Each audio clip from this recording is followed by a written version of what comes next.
The morning air still smelled faintly of barbecue and spilled champagne. White folding chairs, half collapsed from last night's reception, lay scattered across the yard like abandoned witnesses. The farm was quiet, except for the low hum of cicadas rising from the damp fields. Walter Reed stood on the wooden porch in his black sweater, mug of coffee cupped between steady hands, staring out at the land he'd worked for more than 4 decades. His daughter was married now. He should have felt peace. Instead, his chest was heavy.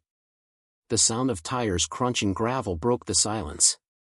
A sleek black SUV rolled up the driveway, far too polished for a muddy farm road. Walter's brow furrowed as the engine cut.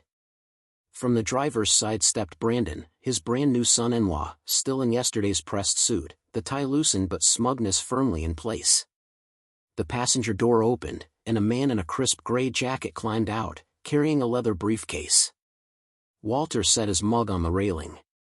"Morning," he called, voice flat but not unfriendly. Brandon grinned, too wide, too rehearsed. "Morning, Walter. Hope you're ready for some good news." The stranger stepped forward, adjusting his tie. "Mr. Reed, I'm Mr. Cole. We've got paperwork for you today. This is an excellent offer.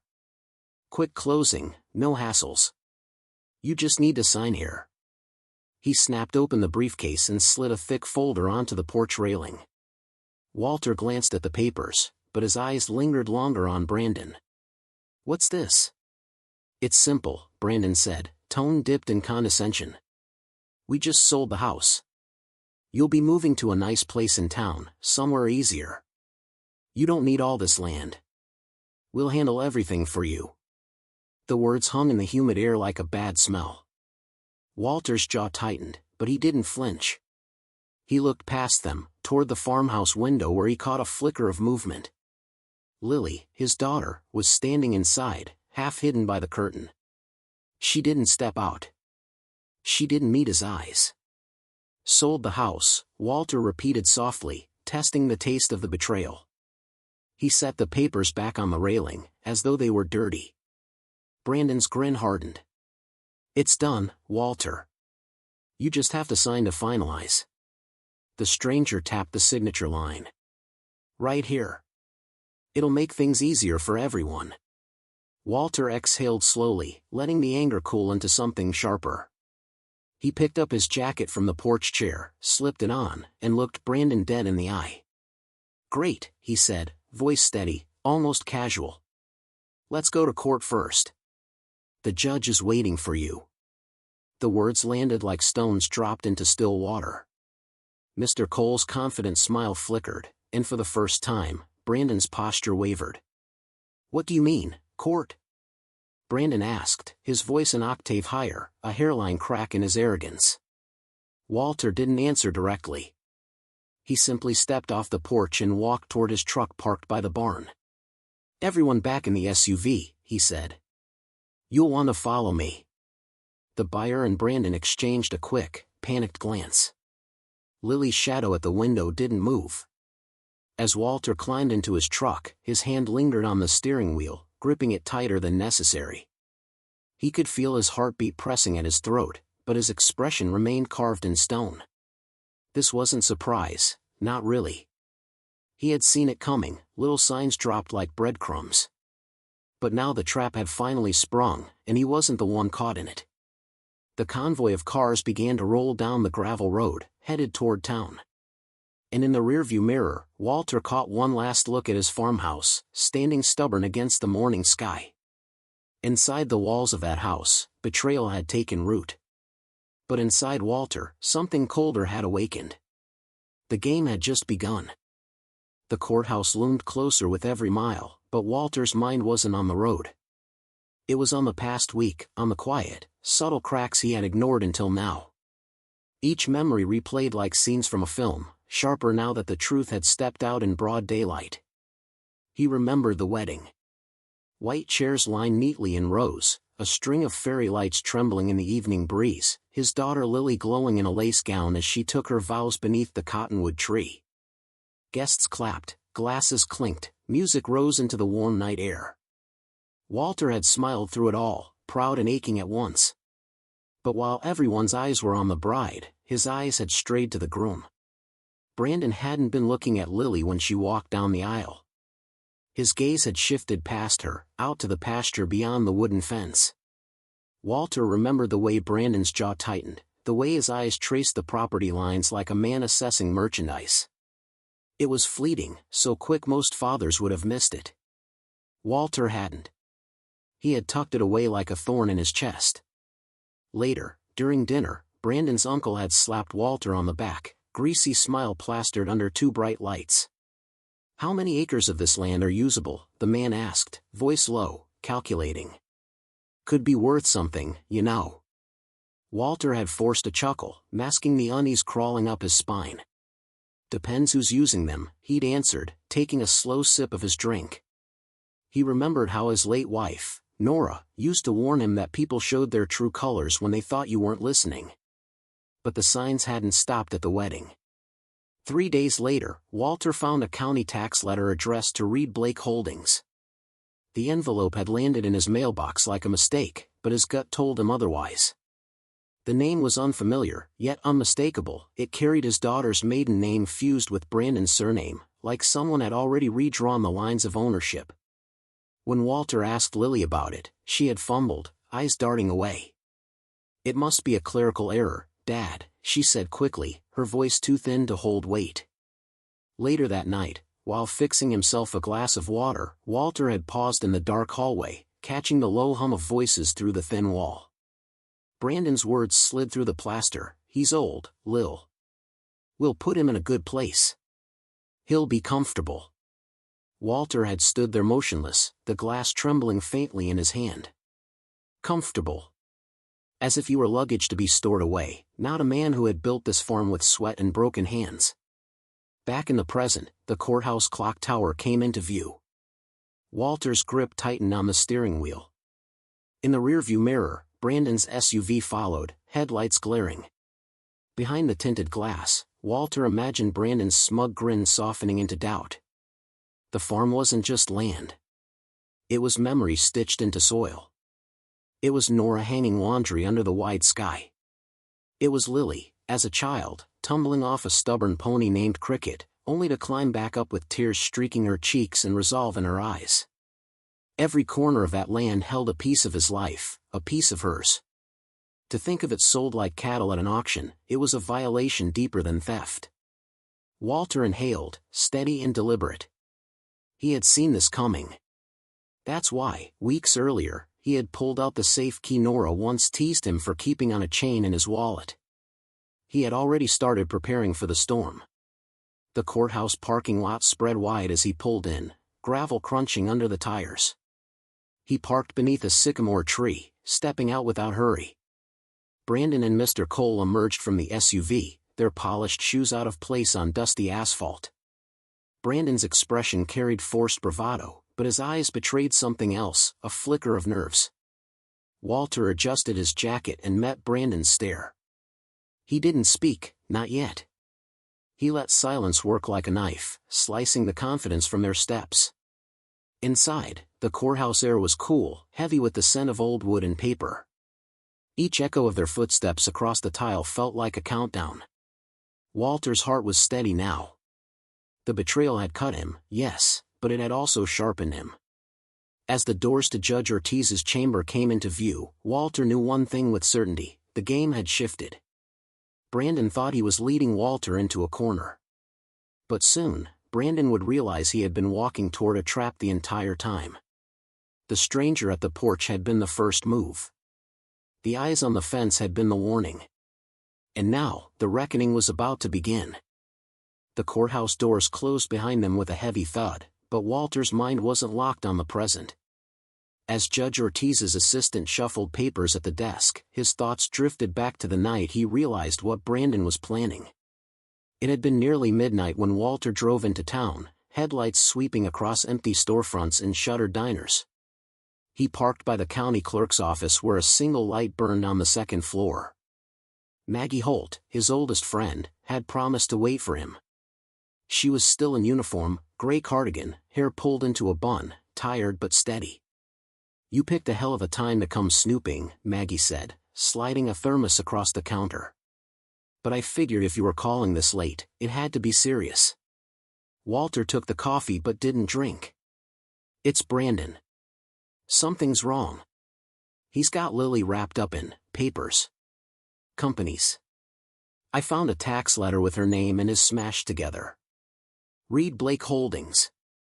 Maggie frowned, adjusting her glasses. "Hold on." She typed with brisk efficiency, screens flickering against her tired face. After a pause, she pulled a stack of documents from the printer. "Here. This is what I was afraid of." Walter scanned the first sheet. His jaw tightened. A draft of a power of attorney, with his name on it. It wasn't notarized. No witnesses signed. Legally worthless. But it was enough to reveal intent. Maggie tapped the second page. Preliminary title search filed under Reed Blake Holdings. Brandon's trying to make it look like a legitimate company. With your property attached. Walter stared at the black letters. It was all there, like Brandon had already erased him on paper. "Son of a bitch," Walter muttered, sliding the paper back. His voice was low, but the weight of betrayal hung in it. Maggie leaned closer. "What do you want to do?" Walter straightened. His voice steadied, though his insides burned. "File an emergency petition. Protective order. I don't want that boy so much as breathing on my deed without my say-so." "You're sure?" Maggie asked. "This means war." Walter's eyes hardened. "No, Maggie. He started the war when he decided I was too old to fight back." Together, they worked through the night. Forms were drafted. Walter signed every line with slow precision, as though he were carving his will into stone. By the time the courthouse clock struck 2, an emergency order was ready to be handed to Judge Ortiz at dawn. Before leaving, Maggie pulled out one last folder. "You should see this," she said quietly. It was Brandon's business record, his landscaping company, Blake Outdoor. The numbers bled red. Trucks leased, mowers financed, credit maxed. 3 months in default. Walter's breath caught. Pieces fell into place. Brandon hadn't married Lily for love. He had married her for a way out. The farm wasn't just land, it was his bailout. Walter folded the paper neatly, sliding it into his jacket pocket. His hand lingered on it, knuckles whitening. As he drove back along the dark road, headlights cutting through mist, the farm came into view. Its silhouette stood strong against the night, the barn, the windmill, the old sycamore tree. He slowed, pulling into the drive, and sat in silence. He could almost hear Nora's voice beside him. "Don't let anyone take what we built, Walt. Not while you're breathing." He tightened his grip on the steering wheel. "I won't," he whispered into the dark. Back inside the farmhouse, Walter unlocked the old safe beneath the quilted blankets Nora had made. He slid the papers inside, next to faded family photos and deeds that smelled faintly of dust and history. He closed the door with a heavy clang, turning the key slowly. From the hallway, a creak. He froze. Lily stood there in her robe, eyes puffy, clutching a glass of water. She looked at him, then at the safe, then back at him. "What's going on, Dad?" she asked softly. Walter forced a tired smile. "Just keeping the papers in order." But as Lily's gaze lingered, Walter saw the conflict written on her face, the guilt, the fear, the secrets she wasn't ready to speak. The silence stretched, thick as midnight fog. Then Lily turned away and padded back to her room. Walter leaned against the safe, his chest rising and falling. The war had already begun. Brandon thought he had him cornered. But Walter was already laying the paper trail, one signature at a time. And when the moment came, he'd be ready. The next morning broke gray and damp, fog curling low over the pastures. Walter rose early, his body still wired from the midnight revelations. He shaved, pulled on a clean shirt, and drove into town before the sun fully cleared the horizon. The courthouse parking lot was empty, save for a janitor pushing a car of trash bags. Inside a side office, the smell of old wood and dust lingered. A local lawyer named Grant Avery, a man Walter had known since he was a boy selling lemonade at county fairs, was already waiting.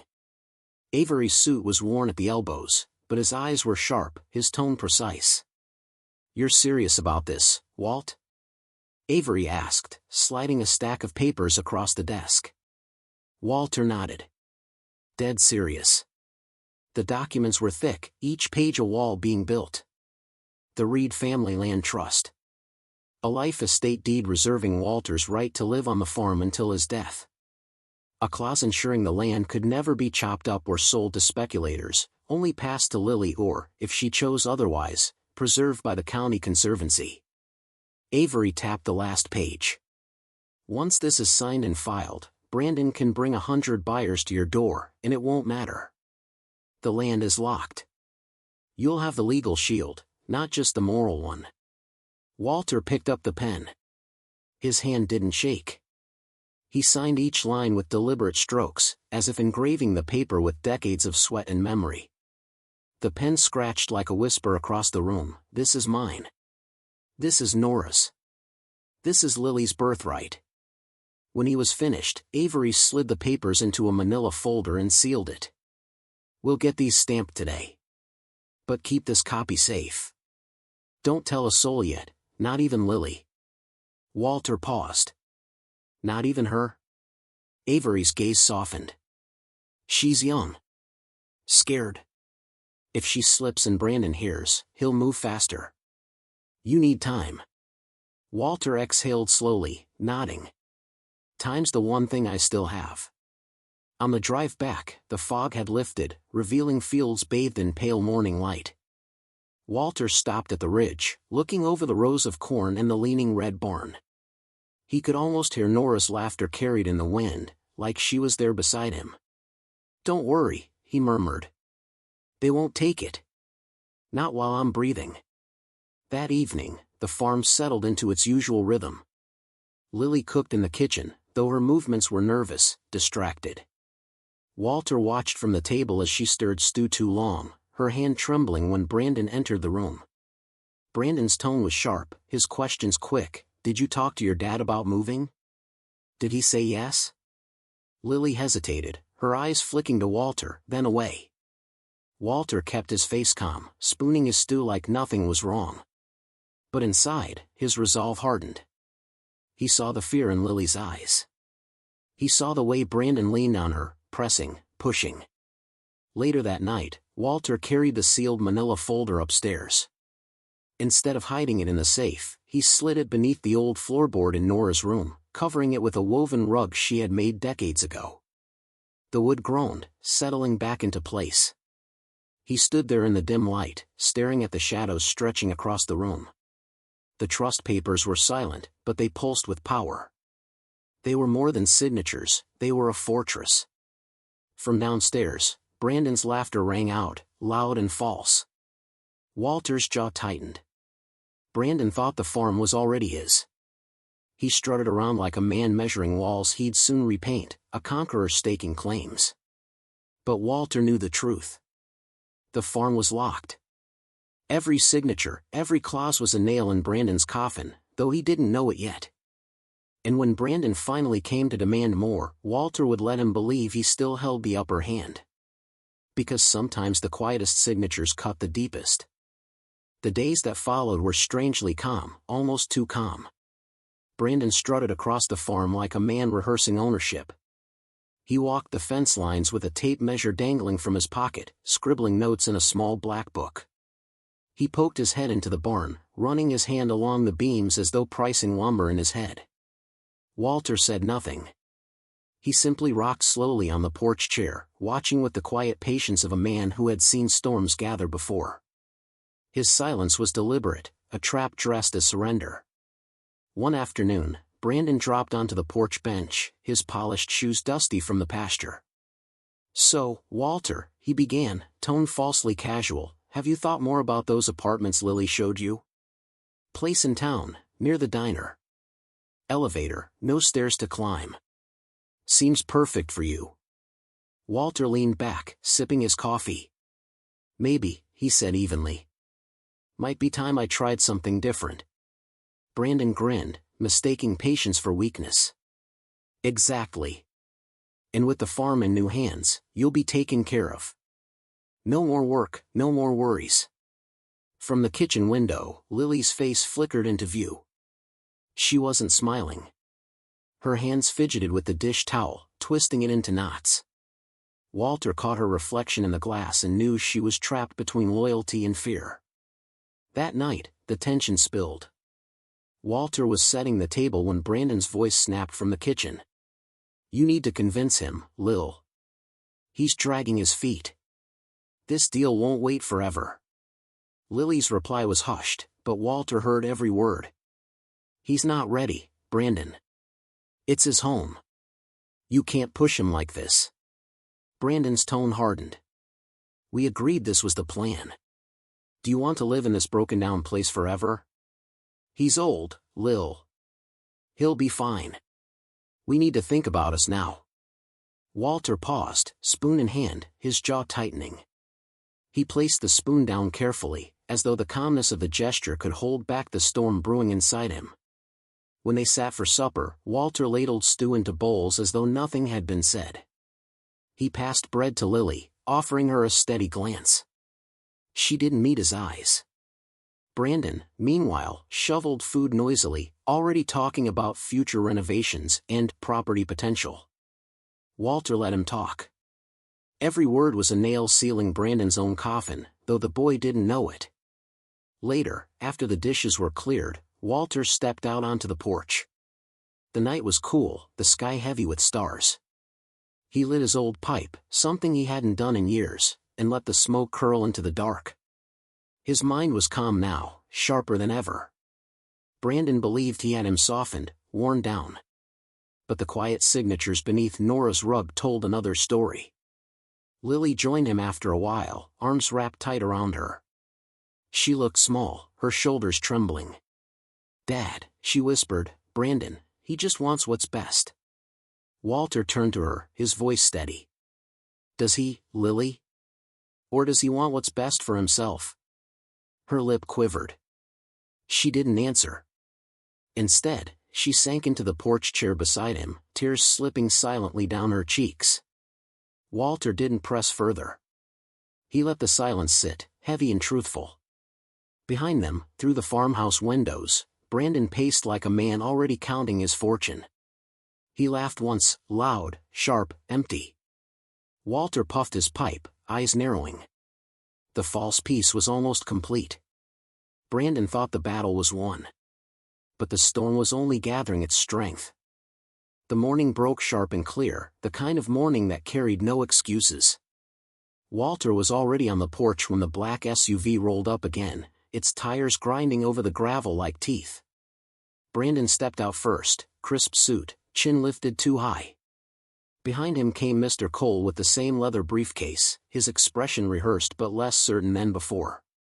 Lily hovered in the doorway, pale, her hand gripping the frame as though it held her upright.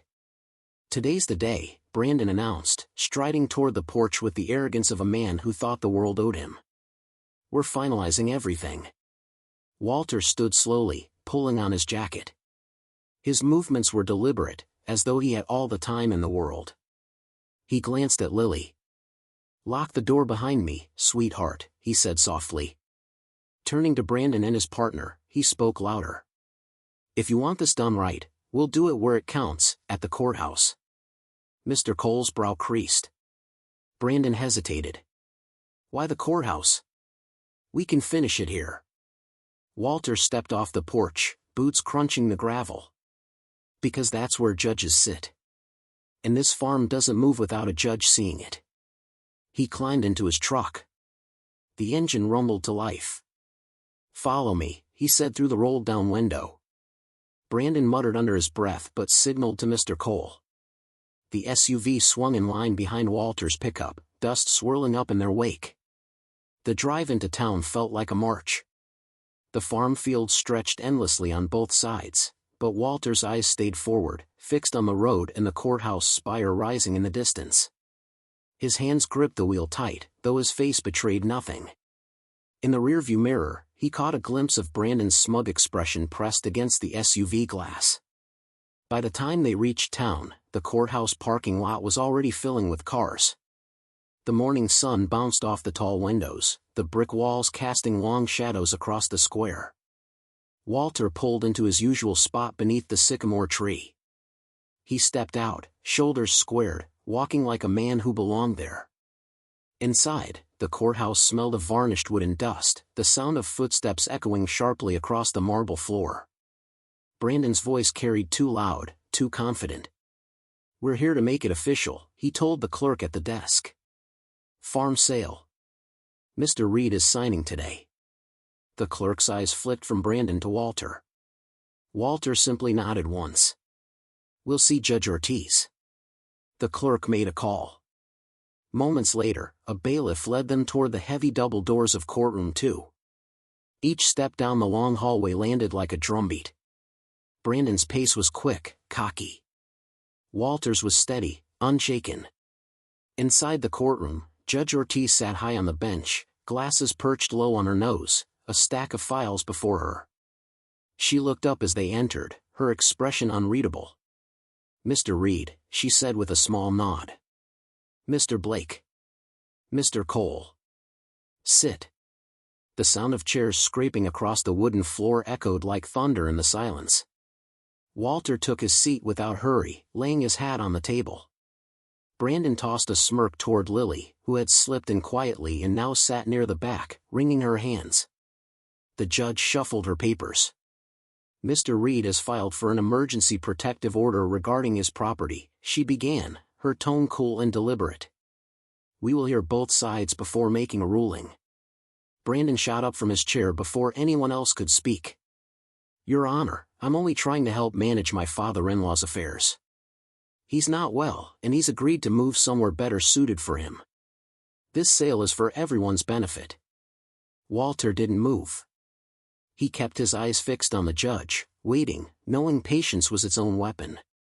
Judge Ortiz turned her gaze toward Walter. "And you, Mr. Reed?" Walter leaned forward slowly, his voice calm but steady. "I never agreed to sell my home. My daughter's new husband has been pressing me, bringing strangers to my door, asking for signatures I never gave. This farm is my life. And I'm not leaving it." A hush fell over the room. Brandon's smirk faltered, the weight of Walter's words settling like stone. The judge tapped her pen against the desk, her sharp eyes narrowing on Brandon. "Then we'll examine the papers you've brought. If there are irregularities, they will be exposed." The silence that followed was heavy, charged. Walter's heart thudded in his chest, not from fear, but from certainty. The trap was tightening, and Brandon didn't even realize he'd already stepped into it. From the gallery, Lily's soft sob broke the stillness. Walter's jaw clenched. The game was no longer about suspicion. It was about truth, and it was about to come out, gavel against gravel, justice against greed. The air inside courtroom 2 was still, the kind of silence that pressed down heavy on shoulders. Judge Ortiz lowered her glasses, eyes sweeping across the faces before her. She wasn't a woman given to theatrics, her calm was sharper than any outburst. "Mr. Blake," she said, voice crisp, "you claim your father-in-law agreed to sell his farm. Let's see the paperwork." Brandon's smirk returned, though smaller now. He nudged Mr. Cole, who produced the folder with a flourish and slid it across the polished wood. Brandon leaned back as if victory were already in hand. Judge Ortiz opened the folder. The room waited. Only the soft flick of pages turning broke the silence. Her brow creased, her pen tapped against the desk. Then she set the papers down. "These are incomplete," she said flatly. "And signed, unwitnessed, and not notarized. They are meaningless in this court." Mr. Cole shifted uncomfortably. Brandon flushed. They were drafts, Your Honor." He was supposed to sign. Supposed? Judge Ortiz cut in, her tone like a blade. "Mr. Reed, did you ever sign or authorize these documents?" Walter rose slowly, his back straight despite the years etched into it. "No, ma'am," he said. His voice was calm, steady, the truth carried in its weight. "I never agreed to sell my farm. I never signed a thing. Lily's sob echoed softly from the back row. Heads turned. Her hands covered her mouth, eyes glistening. Brandon shot her a look, sharp, accusing, but she didn't need it. Judge Ortiz set her gaze on Brandon again. You brought this man, she nodded toward Mr. Cole, to Mr. Reed's home with papers you knew had no legal standing. That's coercion, Mr. Blake. And it borders on fraud. The deputies along the wall shifted, their presence suddenly heavier. Brandon scrambled. Your Honor, with respect, Mr. Reed isn't thinking clearly. He's old, set in his ways. I was just trying to make sure the property was used properly. Lily agrees with me. Every eye turned to Lily. Her face drained of color. She gripped the back of the bench so hard her knuckles whitened. For a moment she seemed caught, caged between fear and loyalty. Then, in a trembling voice, she whispered, No, Brandon. I don't. It was quiet, but it struck like thunder. Brandon's mouth opened, then snapped shut. Walter didn't move. He only kept his eyes on the judge, the faintest flicker of relief hidden beneath his steady exterior. Judge Ortiz tapped her gavel lightly, once. Mr. Blake, this court will not tolerate attempts to manipulate or intimidate. Effective immediately, I am granting Mr. Reed's petition. A protective order is in place. No sale, transfer, or encumbrance of Reed Farm may occur without his express consent. The words landed like a verdict carved in stone. Brandon lurched forward. You can't, this isn't fair. You don't understand. I understand perfectly, Judge Ortiz said, cutting him off. This farm does not belong to you. And you would be wise to remember that. Mr. Cole's confident mask cracked, his lips tightened, his briefcase suddenly looking more like dead weight than authority. The judge leaned back, her tone cool, final. This hearing is adjourned. Deputies, see that Mr. Cole's license is verified before he leaves my courthouse. The gavel struck twice, the sound echoing through the chamber. For a moment, no one moved. Brandon's face burned red, his fists clenched on the table. Lily wept quietly in the back row. Walter stood, slipping his hat back on, his calm presence filling the room like a tide. As he turned to leave, his gaze met Brandon's. No words passed between them, but the message was clear. The balance had shifted. Brandon had thought the farm was his prize. Now he knew it was his cage.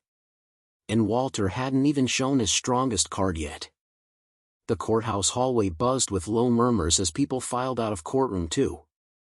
Brandon stormed ahead, jaw tight, eyes darting like a trapped animal searching for an escape. Mr. Cole trailed behind, sweating through his pressed shirt, cornered by a deputy asking for his credentials. Walter moved at his own pace, steady as ever, his boots clicking softly against the tiled floor. He held no folders, no briefcases, only his weathered hat and a calm that unsettled anyone watching. Lily walked beside him, silent tears streaking her cheeks.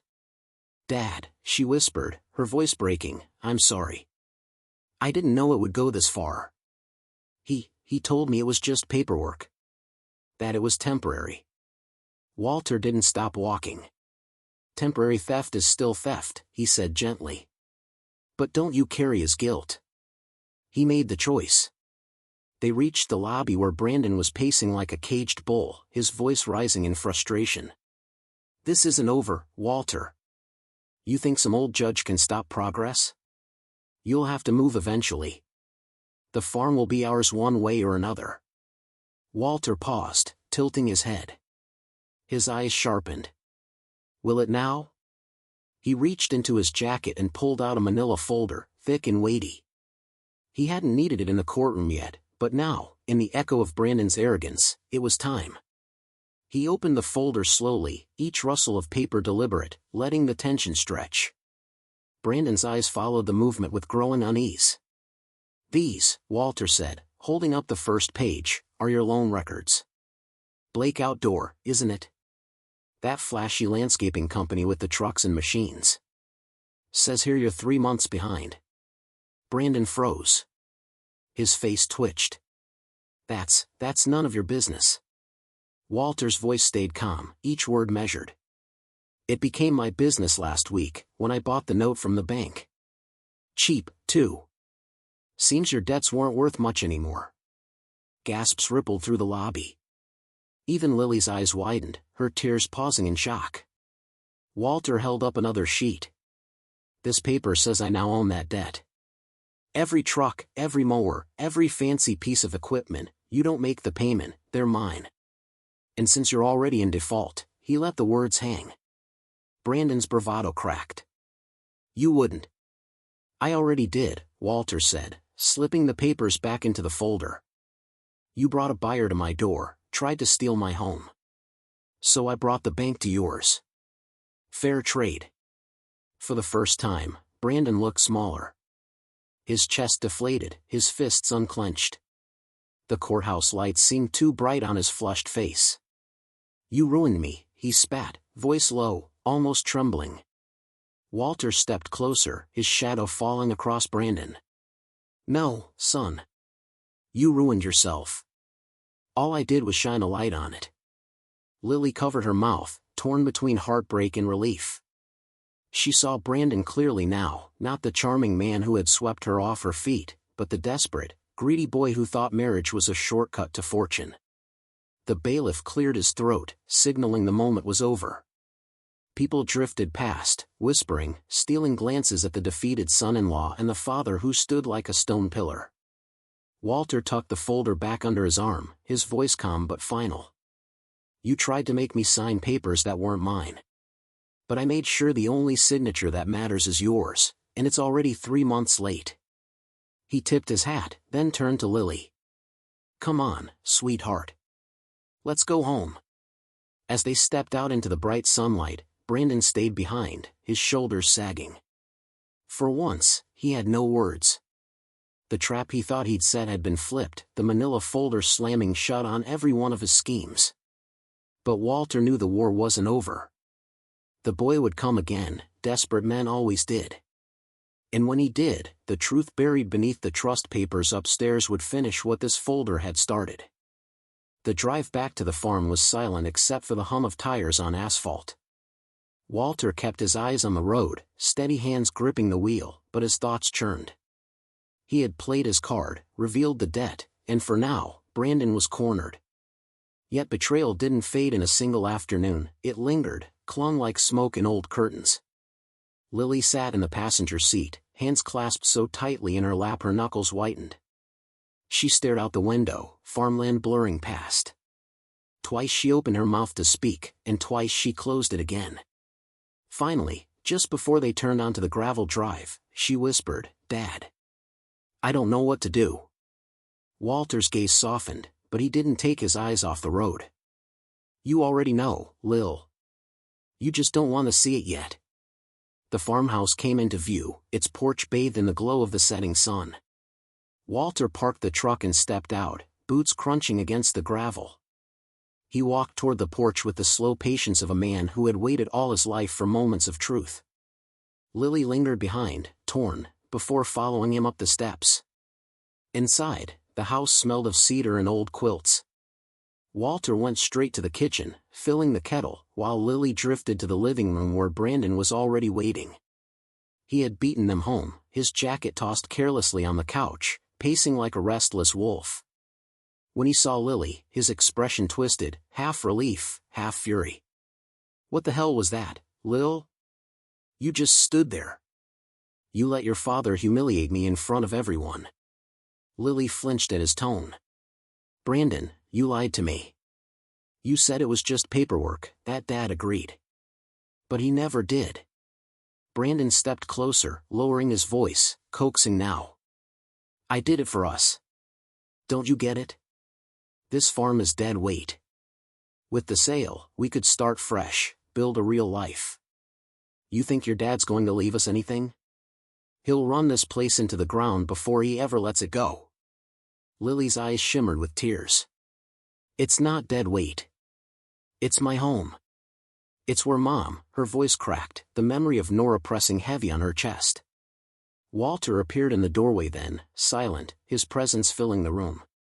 He didn't speak.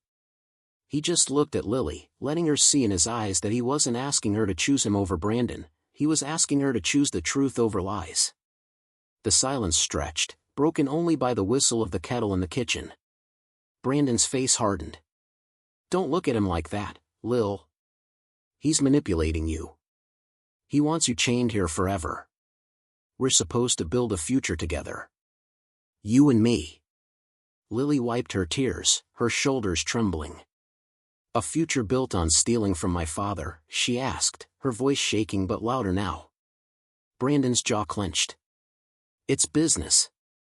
He'll be fine. He's old." Those words, the same ones Walter had overheard through the wall days ago, hung in the air like a final nail in the coffin. Lily's breath hitched. She looked at Brandon, really looked, and saw him clearly for the first time. "No," she whispered. "You don't see him at all. You never did." She turned toward the stairs. Brandon reached out, desperation flashing in his eyes, but she pulled away. Her footsteps thudded against the wooden steps as she climbed, each one a choice, each one a door closing behind her. Walter stayed in the doorway, watching quietly. He didn't smile, didn't gloat. He only let out a breath he hadn't realized he'd been holding. Upstairs, a door shut firmly. The sound echoed through the farmhouse, heavy and final. Brandon stood frozen in the living room, chest heaving, eyes darting. He looked like a man who had just realized the ground beneath him wasn't solid earth but thin ice.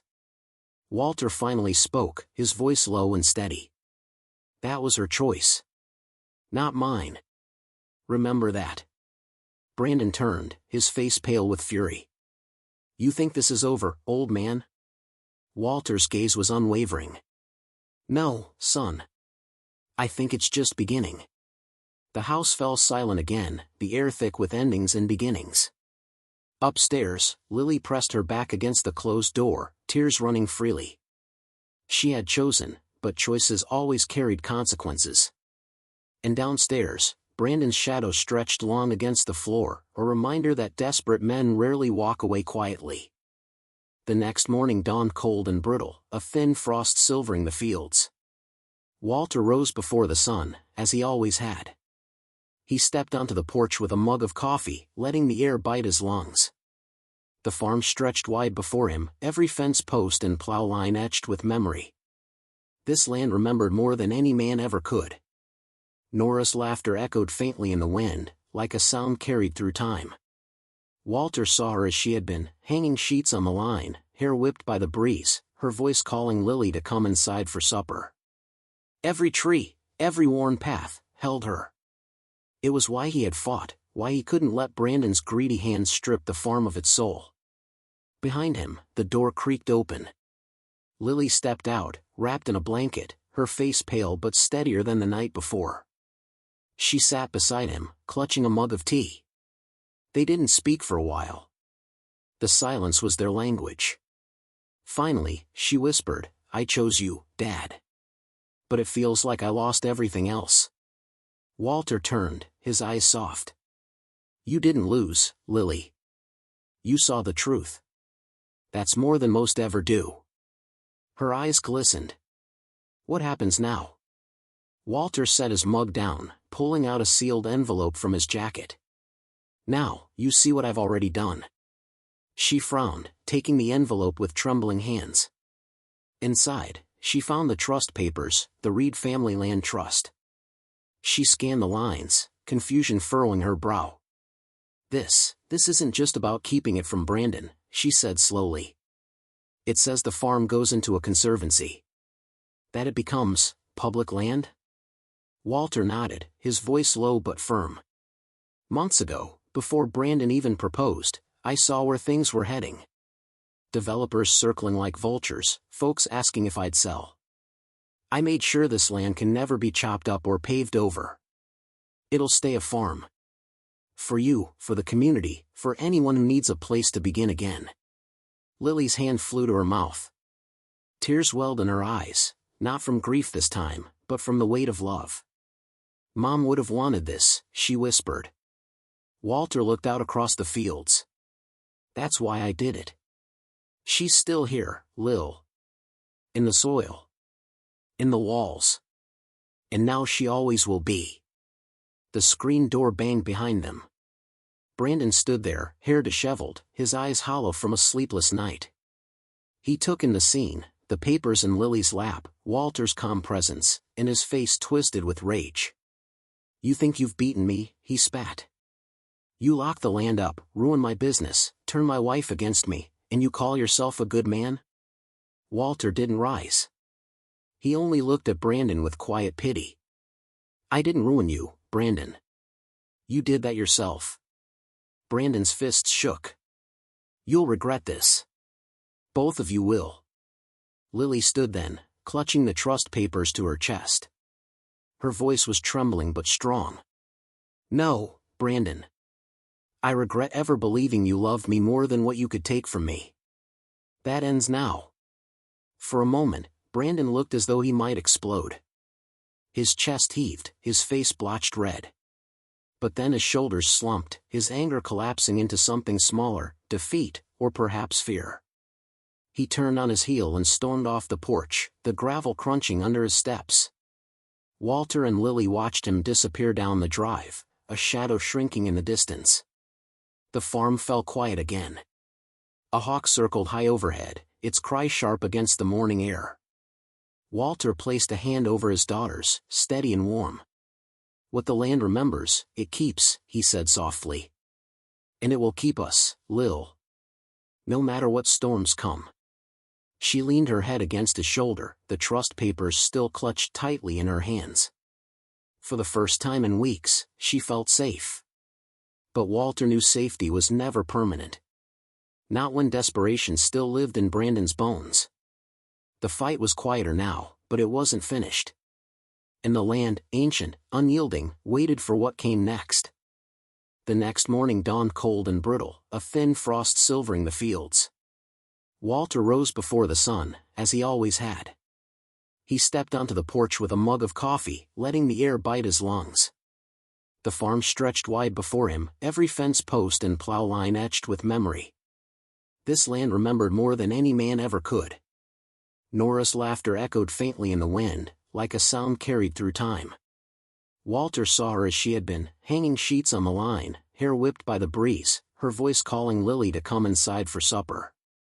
Every tree, every worn path, held her.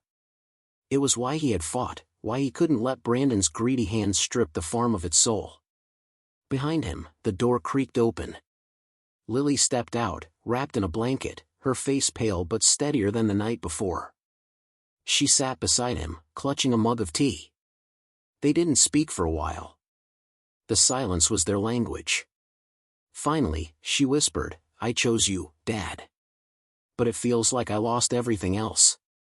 Walter turned, his eyes soft. "You didn't lose, Lily. You saw the truth. That's more than most ever do." Her eyes glistened. "What happens now?" Walter set his mug down, pulling out a sealed envelope from his jacket. "Now, you see what I've already done." She frowned, taking the envelope with trembling hands. Inside, she found the trust papers, the Reed Family Land Trust. She scanned the lines, confusion furrowing her brow. This isn't just about keeping it from Brandon," she said slowly. "It says the farm goes into a conservancy. That it becomes public land?" Walter nodded, his voice low but firm. "Months ago, before Brandon even proposed, I saw where things were heading. Developers circling like vultures, folks asking if I'd sell. I made sure this land can never be chopped up or paved over. It'll stay a farm. For you, for the community, for anyone who needs a place to begin again." Lily's hand flew to her mouth.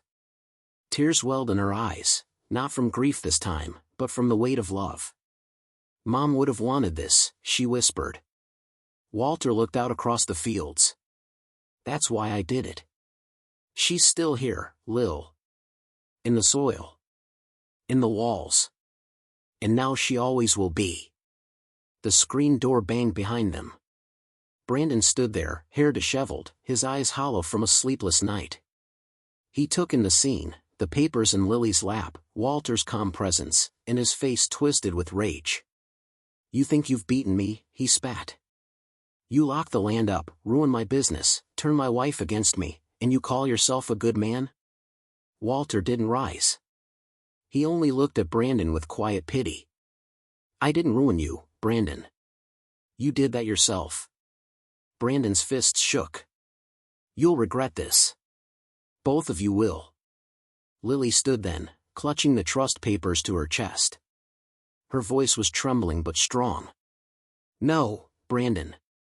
I regret ever believing you loved me more than what you could take from me. That ends now." For a moment, Brandon looked as though he might explode. His chest heaved, his face blotched red. But then his shoulders slumped, his anger collapsing into something smaller, defeat, or perhaps fear. He turned on his heel and stormed off the porch, the gravel crunching under his steps. Walter and Lily watched him disappear down the drive, a shadow shrinking in the distance. The farm fell quiet again. A hawk circled high overhead, its cry sharp against the morning air. Walter placed a hand over his daughter's, steady and warm. "What the land remembers, it keeps," he said softly. "And it will keep us, Lil. No matter what storms come." She leaned her head against his shoulder, the trust papers still clutched tightly in her hands. For the first time in weeks, she felt safe. But Walter knew safety was never permanent. Not when desperation still lived in Brandon's bones. The fight was quieter now, but it wasn't finished. And the land, ancient, unyielding, waited for what came next. The first Saturday of June dawned bright and warm, the kind of morning that made the farm hum with life. The fields shimmered with green, dew still clinging to the rows of corn, and the air carried the scent of cut grass and promise. Walter stood by the barn as a group of volunteers hammered together market stalls beneath the sycamore tree. Children ran barefoot through the grass, laughing, while college students unrolled banners that read "Nora's Table, Community Farm and Garden." It had been weeks since the courtroom, weeks since Brandon's business crumbled under repossession, weeks since Lily shut her bedroom door against him for the last time. The farm had changed in those weeks, not in the soil or the fences, but in its spirit. It was no longer a battlefield. It was becoming what Walter had always intended, a living memory, a place where new stories could take root. Lily walked up the path carrying a crate of vegetables, her hair tied back, cheeks flushed from work. She looked lighter than she had in months, though faint shadows still lingered in her eyes. She set the crate down and brushed her hands on her jeans. "Dad, they're almost ready to open the first stall," she said, smiling faintly. Walter nodded, pride softening the lines in his face. "Your mother would have liked this. She always said food tastes better when it's shared." Lily's smile trembled, tears threatening. "That's why you named it Nora's Table." He placed a hand on her shoulder. "So no one forgets her. And so no one forgets what this land was meant for." The sound of gravel crunching on the road pulled their attention. A figure stood at the far edge of the property, just outside the new wooden sign. Brandon. His clothes were rumpled, his hair unkempt, but his eyes still carried that restless hunger. He didn't move closer, only leaned on the fence, watching. Lily stiffened. "Why is he here?" Walter exhaled, calm as ever. "Because desperate men always look back at what they lost. But looking isn't the same as taking." Brandon finally called out, his voice hoarse but loud enough to carry. "You ruined me, old man. Took everything from me." Walter walked a few steps closer, but not to the fence. He stopped beneath the sycamore tree, the farm stretching wide behind him. "I didn't take anything from you," he said evenly. "You married my daughter for land, not love. You tried to sell a home that wasn't yours. You brought strangers to my door. Everything you lost by your own hand." Brandon's face twisted, torn between rage and despair. He slammed his fist against the fence once, then turned and walked down the road, his shadow shrinking with every step. This time, he didn't look back. The moment lingered in the air, heavy and final. Lily let out a shaky breath. "Do you think he'll come back again?" Walter shook his head slowly. Not this time. The land is sealed. His debts are gone. And he knows now he'll never win here. The market stalls opened shortly after. Families gathered, children tugging at their parents' hands to see the baskets of tomatoes, jars of honey, and loaves of bread. An elderly couple sat beneath the sign, reading aloud the dedication etched into the wood, for Nora, who made every meal a feast of love. Walter leaned against the porch rail, pipe unlit in his hand, watching it all unfold. The sound of laughter, the smell of fresh bread, the sight of neighbors breaking bread together, it was exactly as he had imagined. Lily joined him, her eyes shining. "You did it, Dad. You saved it." He shook his head gently. "We did it. And your mother did too. The land remembers, Lil. It keeps what's true." The sun dipped lower, casting the fields in gold. The barn stood tall, the cottonwood tree whispered in the wind, and the farm, their farm, was alive again. Walter closed his eyes for a moment, letting the warmth sink deep into his bones. For the first time in a long time, peace settled in his chest.